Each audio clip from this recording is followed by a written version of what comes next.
On the other hand, we must, in this programme, have a means of forcing recalcitrant mayors and municipal officials to cooperate with the programme. How do we do that? Now, by definition, all of you here today from municipalities are from enlightened municipalities who are interested in solving this problem, otherwise you would not be here. But there are hundreds of Bulgarian municipalities who have not sent any representative to this seminar. Some of them will have good reasons, but some of them will be uncooperative, recalcitrant, disinterested. Some of the mayors and vice mayors will be ignorant people, disinterested in animal welfare and perhaps not very interested in human welfare either. And we have to have a means of cajoling, persuading those municipalities to cooperate. Jenny Popova lifted my heart yesterday. I was very happy with the presentation because it showed that the municipality of Rusa, and I met the vice mayor there myself a few years ago, that they are cooperating and running a successful project, despite the fact that I know the vice mayor is not interested in animal welfare, and he gave me the impression of being a recalcitrant mayor, an uncooperative mayor, when I met him, whenever it was 4 or 5 years ago. Now, Jenny has succeeded against the odds, and also thanks very much to Deutsche Ungarische Straßenverkehrsnoten, DBSN, who also work in Rusa. So, perhaps unintentionally, these two groups, with the help of Ziba's NGO as well, whose name I can't remember, I'm afraid, but we can tell us later, have perhaps unintentionally persuaded Rusa municipality to adopt use and return with a 2- or 3-pronged approach.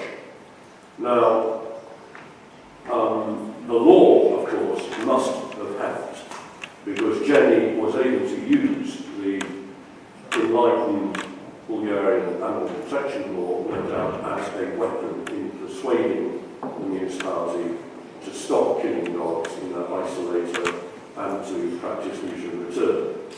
But we also had, perhaps in Rusa, I don't know, Ziba perhaps will tell us later, a successful, if unintentional, good cop, bad cop approach. We had DBSN who were neutering dogs and lobbying the municipality, campaigning against the municipality's killing actions and causing the mayor and the vice mayor a constant headache. And then, on the other hand, we had Jenny and her group offering the mayor a practical solution. Now, this is actually a good approach. One of the speakers, I think the lady from one of the veterinary universities yesterday, said, if I understood correctly, that many or most animal welfare groups are impractical, sentimental, emotional, hysterical, and it's difficult to work with them. Of course, there is some truth in what she said, but those hysterical, emotional, animal rights campaigners, those compassionate ladies, usually, there are some women politicals as well, do have an important role, because by pressurising the municipalities and causing them a constant headache, they act as a counterweight to all the complaints coming in about dogs.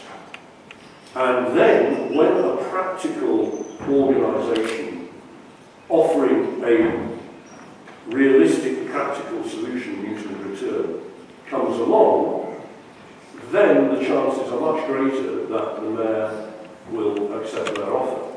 So, reading between the lines, this is what has happened in Rousseau, and I was delighted yesterday with by municipal workers. Although you saw yesterday that Jenny's workers are humane and genuine animal lovers. They work long hours, they will do anything for the animals, and I imagine that they are paid by the municipality. So, providing those workers are under the control of a humane animal welfare organisation, then they can be paid. Their salaries can be paid by the municipality. But they cannot be the same people who a few years ago were catching and killing and mistreating dogs. They must be new, fresh, young, humane people. Otherwise, the mutual return project will fail. Obviously, the NGOs can also help with funding, with sponsorship. The NGOs may have some financial means themselves by getting donations from Western Europe, etc. I mean, DBSM, I know, Tierhilfe Süden, working in Bulgaria, are obviously funded, albeit probably inadequately funded, but still funded from Western Europe. The beauty about a private-public partnership is that it enables us to go to large companies, McDonald's, Coca-Cola, I don't know, any large international organisation trying to build up this image in Bulgaria. And because the project is with the Ministry of Agriculture, with central government, it is a safe project for those large companies to invest in. It has the official seal of approval.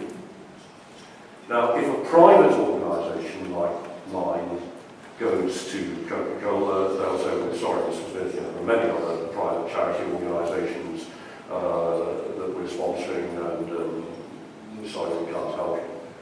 But if the Ministry of Agriculture goes to McDonald's or Coca-Cola, or for vehicles, for example, for dog collection purposes, Ford or Peugeot or whatever, Mercedes, then the chances of getting commercial sponsorship for mutual return are much, much greater, because A, those companies are gaining favour with the government, so next time they want to build a new supermarket or somewhere, they can perhaps expect a more favourable hearing from the municipality and from the government.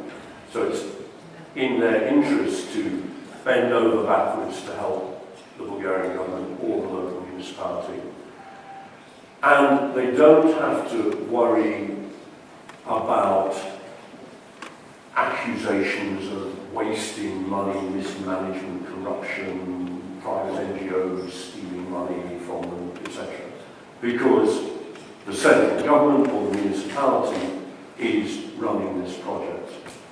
So this is another advantage. I can imagine that there would be a fleet of dog ambulances, let us say Ford ambulances in Sofia, with advertisements on them for, municipal neutering and return, neutering vaccination and return project, sponsored by Coca-Cola, McDonald's, etc., etc.